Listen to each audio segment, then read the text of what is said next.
so now we are going to move quickly onwards to our next panel discussion. And I am delighted to introduce IAB Europe CEO, Townsend Feehan, who will be moderating this panel. So we're going to be switching it up, and now we're going to be looking at the policy side. And this panel which is configured of industry association leaders from advertising and beyond. You can see here, they will be discussing the latest status of the Digital Services Act, detailing what it means to them and the stakeholders that they represent, including startups, SMEs, and entrepreneurs. So let me just check we've got everyone connected. Looks like we're just getting the last person. Tani, I'm going to hand it straight over to you so you can introduce your panel and dive straight into this subject. Good stuff. Thanks, Helen. You guys can hear me fine? Yes. All right, I see a nod. That's good. Yeah, indeed. So this is after some really interesting and important company perspectives. This panel brings together some industry association experts who are representing a multiplicity of members from different stakeholder groups. And we're going to talk about the big bet, one of the EU's big bets right now to do something important about trust and transparency online, which is the proposed Digital Services Act, proposed regulation on DSA. So I'll call on each of my panelists in turn for a quick introduction about your organization and maybe a word or two about how digital advertising fits into your members' businesses. Maybe I'll start with Agata Boutanos, who is director of the Brussels office for the European Enterprise Alliance. Very nice to have you with us. Do you want to describe a little bit what ZPP is and what your perspective is, the perspective of your members on digital advertising? Good afternoon, ladies and gentlemen. Thank you very much for the opportunity to join today's discussion. Union of Entrepreneurs and Employers is a Polish SME-focused employers organization based in Warsaw. This year, we celebrate organization's 10th anniversary with 4 years of its representation towards the European environment in Brussels. We represent approximately 50,000 members. That number stands for 500,000 jobs in Poland, 19 industry organizations and 15 regional organizations. 2 years back, we were proud to initiate and co-found European Enterprise Alliance, an alliance of employers, organizations, and businesses from Central and Eastern Europe. For us in the Union, targeted advertising is crucial for SMEs, companies that sell their products and services online. It is already deeply embedded within the market and outright changes proposed by the parliamentary committees, and that would potentially in the longer term lead to even more disruptions in the market for them. Super. All right. How about Konrad next, whom I have had the occasion to meet a lot before, but not in the last year for obvious reasons. Nice to see you again. How about you, Konrad?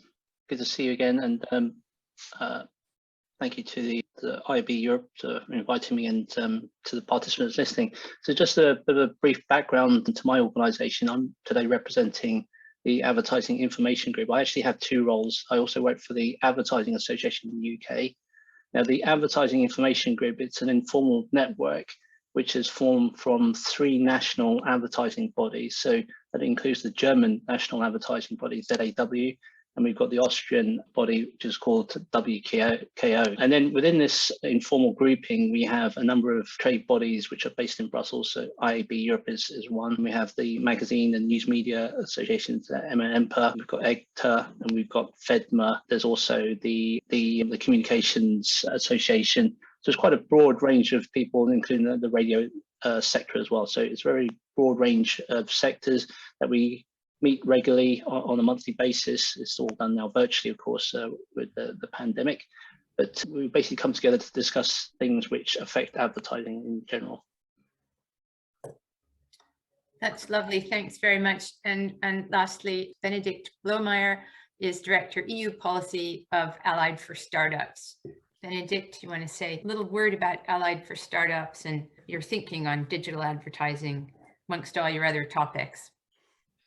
Sure. Well, first of all, thanks for the organization and for the invitation. For those of you who do not know us, Allied for Startups is a global network of 45 startup organizations. So our members include Startup Poland, Startup Canada, Startup Malaysia, and the sorts.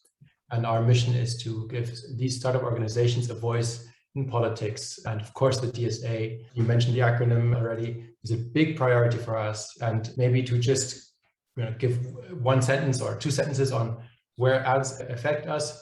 Many startups run ads to generate revenue, but almost all startups use targeted ads to launch or scale up in the market. So there's obviously big exposure for us, and that's why we're following this file with a lot of interest.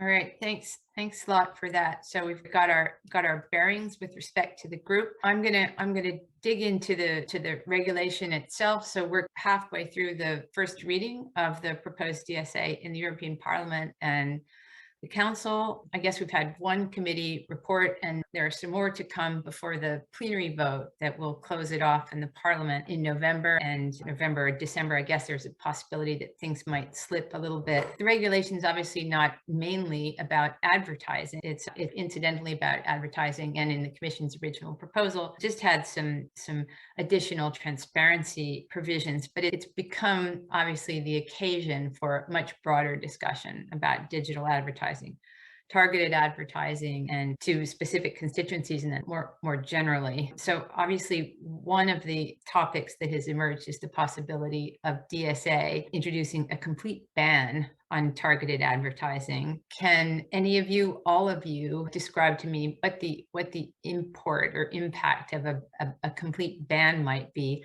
especially as targeted advertising is not really defined, so might be much broader than cross-site tracking, or what we in the industry might consider to be the way we would use the word. Agata, you've already actually mentioned targeted advertising as something that's important for your members to reach their potential customers. What do you think about the idea of a ban, and how do you think we got here, and what would the impact of that be on your 50,000 member companies, huge number, and 500,000 employees in Poland?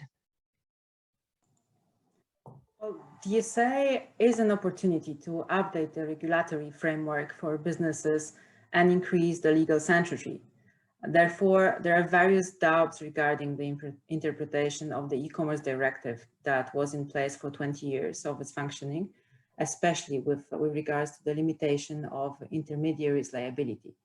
Unfortunately, in this case, DSA fails to clarify that, so it does seem like a missed opportunity from that standpoint. Moreover, it feels to us that the DSA is being overburdened with too many issues at the moment. Hence, targeted advertising is being dealt with under different regulations as well, such as AI regulation. So I'm wondering why to introduce rules on targeted advertising also in the DSA, if it can potentially create conflicting rules. Another point is the liability of the marketplaces and the search engines and comments per compromise text of the Portuguese presidency, creating more stringent rules for the marketplaces in differentiating online platforms' liability due to the type of the business model.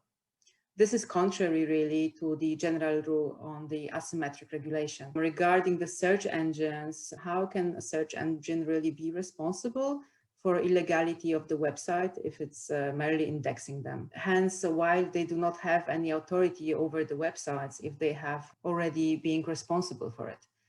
This will lead to general monitoring and deletion of content. You asked precisely about the ban of the targeted advertising. DSA, we feel, is already deeply embedded within the market and outright changes, what I've just mentioned at the beginning, proposed by the LIBE and the IMCO committees of the European Parliament, and that would lead to disruptions in the market. The bottom line for the discussion is that it's always the smaller companies that will suffer.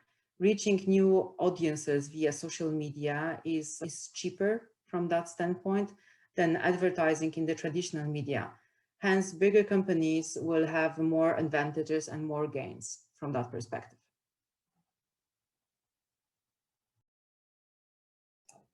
I dropped there for I had a little interruption in my signal. Thanks for a very comprehensive answer, Agata.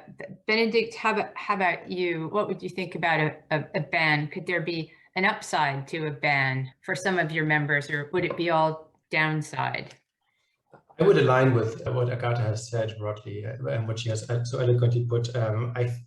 We don't see the balance in this or the merit of an outright ban. Of course, you always talk about what more can be done in terms of transparency, but I think we often find ourselves at Allied for Startups trying to burst the bubble that startups are cash-strapped, cowboys. Actually, they have far less resources and usually higher ambitions than players in the markets. And targeted ads specifically level the playing field in a way and give them a chance to compete. Thinking of the two constituencies I mentioned at the top, startups running ads to generate revenue, and the ones using targeted ads to launch.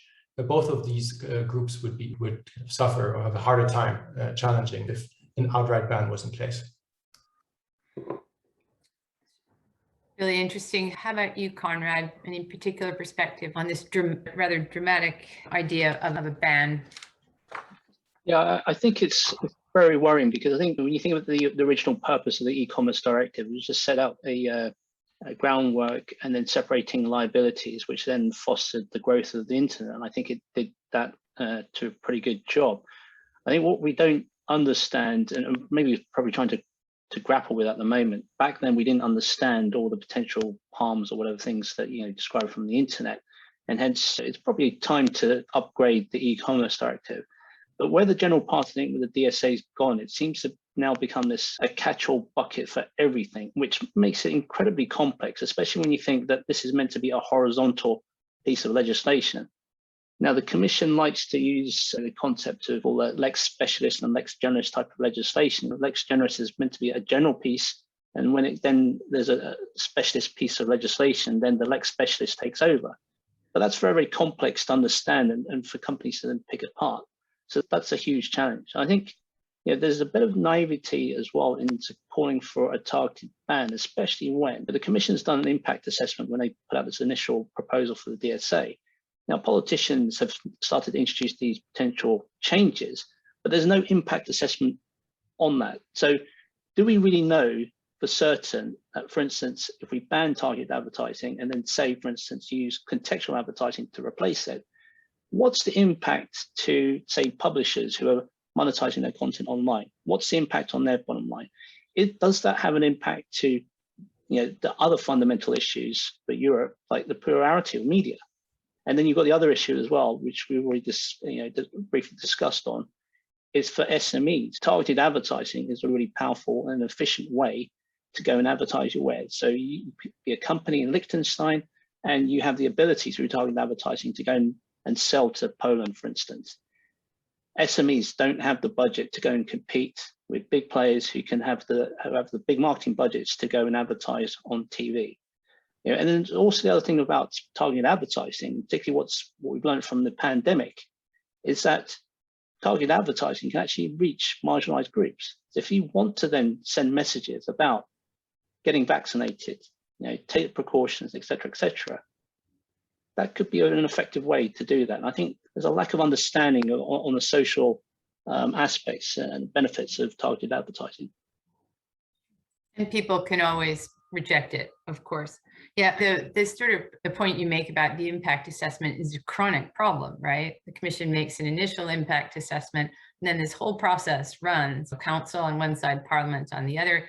They throw in a lot of other stuff for which no impact assessment or the same procedure as the same requirements that pertain for the Commission proposal don't pertain, and we only find out afterward. I think for some of the people listening, it's maybe useful to point out that in the one report that's already been adopted, so the Libe report that was adopted in the summertime, there wasn't a complete ban integrated. My reading of it was that there's a ban on targeted political ads in the Libe report, a ban on targeting to 18 and unders. Interestingly, a language that would maybe I hold off on that one, but obviously there are these 3 other committees in which the idea of a ban could resurface. Another possible constraint short of a ban would be, and this is discussed in the summertime and features in the reports in the committees that are yet to pronounce, is the idea of introducing an extra consent requirement. So putting targeted advertising behind an opt-in consent, mandatory opt-in consent requirement. What about that? Is that something that would be equally problematic? Arguably, we live in a world already where there is mandatory consent for cross-site tracking, at least to the extent that it's based on third-party cookies. So would it be a big deal to introduce this supplementary consent requirement? Benedikt, what do you think about that as a compromise in which maybe everybody gets something and we all go home? I think there's a point about, one, how do we make sure kind of our legislation is staying focused and not convoluted? And those who deal with EU affairs more frequently know that this is also something we were discussing in the scope of the e-privacy regulation. And it is definitely not easy to keep tabs on this kind of the conflation of different topics. So we would have wished that this is a separate discussion overall. But if I'm approaching this from our association's point of view, thinking about startups being the most consumer-focused businesses ever, they really want to be able to meet an unmet need in a market and make a value proposition to a consumer as directly as possible. And there, of course, additional consent layers, each additional layer will make it harder to stream through folks and keep interest. And I would just add on this that there's often the view there's a bit of a mainstream view that this is always happening to help consumers.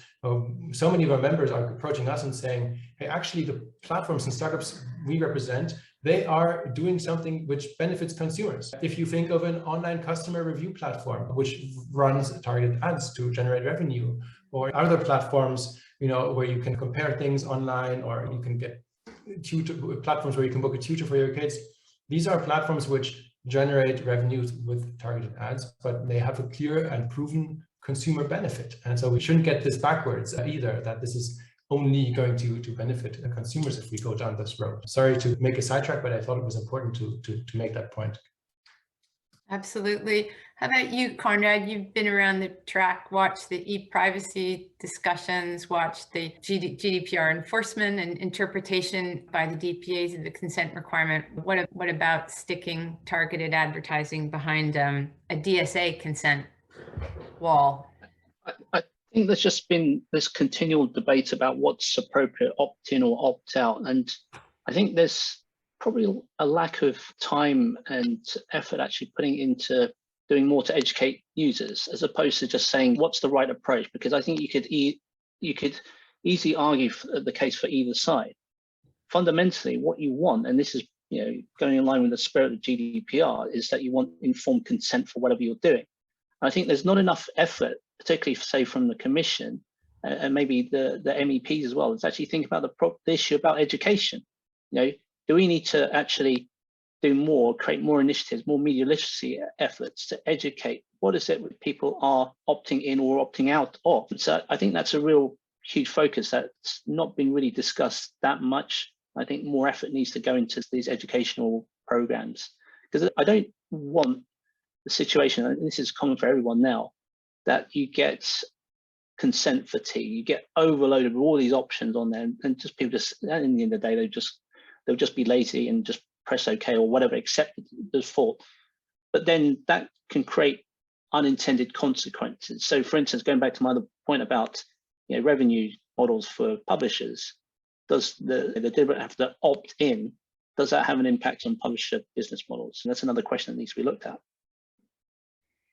Yeah, sometimes I think it feels like Europe is good at proposing new laws and a little weaker at enforcing them, and then, as you say, Konrad, helping consumers and companies to understand and implement them. You guys have touched briefly on the issue of overlap between DSA and our privacy and data protection law. There's obviously a fair amount of scope for such overlap in what the Parliament is contemplating for the DSA. Is there a particular SME or startup angle or concern with respect to the prospect of multiple enforcement agencies or apparatus being operative in every market? I don't know, Agata or Benedikt, does either of you want to speak to that point?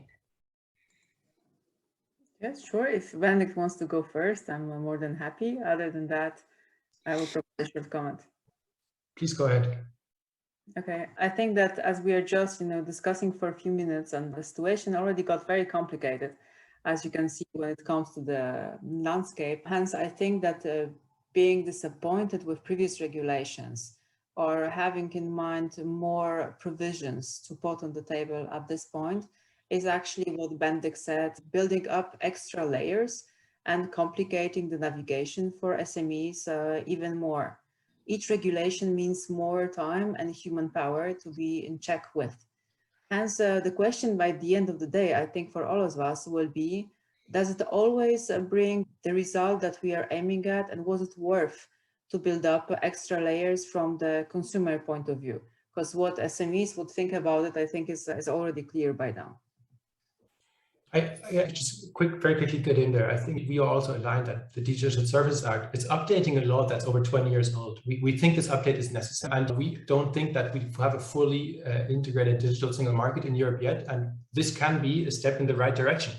But we think that the way the Parliament is turning with this, also on ads, is not the right direction for our members. And we feel wherever maybe the way the digital single market is not fully understood is having impact on the report, that's where we are taking a turn to the wrong side. We believe in a strong internal market system, a country of origin system, that it's difficult without that in the Parliament reports. And we also think that target ads are really important, but if we just have a kind of wholesale ban or making it very much more difficult, again, that this would be to the detriment of our members. We also know from experience in EU legislation, if we make something like a Christmas tree where we're looking to solve so many different problems with a horizontal file, that it will be very hard to implement and very hard to understand for the small businesses, whereas kind of lawyers and the bigger players will have a bit of a field day, if we can say that.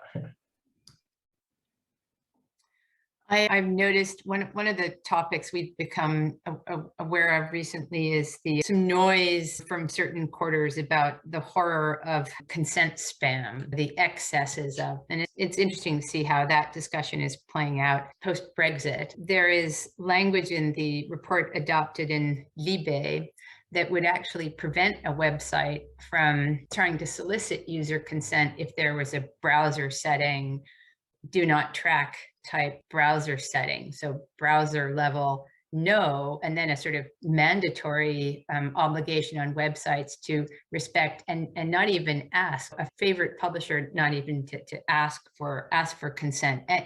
Konrad, do you think people have noticed this? Do you think publishers and operators of other websites have noticed this? And does that look like something that might slip through? I think it could have pretty significant negative consequences. Yeah, I think you're right. I think the general issue here is to understand and what you're looking for in terms of the public policy objective. You want users to give their consent, and then you do that in a rational way, which the users can understand, and keep it very simple. I think there's an issue here where it gets too complex, that there's overload of information and people are not able to respond to it in a meaningful way. So it's coming to a point where it's almost counterproductive. In one sense, they were meant to make this simpler, but it's actually becoming more complex. And then it becomes, and it's self-defeating. So I think this is where the policymakers need to really look carefully at this and what is it they're trying to achieve here, and what's the best way? It's not always using regulation to create the effect that they want. Yeah, I think that what are we trying to do is super relevant when you look at the relationship between DSA and like the prior discussions we had this morning. It's essentially about trust online disinformation, misinformation. And it's hard to see how some of what we've been discussing in the last 30 minutes is actually going to do anything constructive about that. I think we're almost out of time. I want to thank each of you for making yourselves available. It's super fun to have access to the constituencies that you represent, and we're really grateful. And perhaps with that, I will ungraciously have the last word because I run out of time to give it to each of you. But thanks very much. Thank you so much, Townie and Konrad, Benedikt and Agata. That was a brilliant panel discussion. And I thought it was so useful for the audience just to hear about some of those benefits of targeted advertising that Konrad has especially brought up.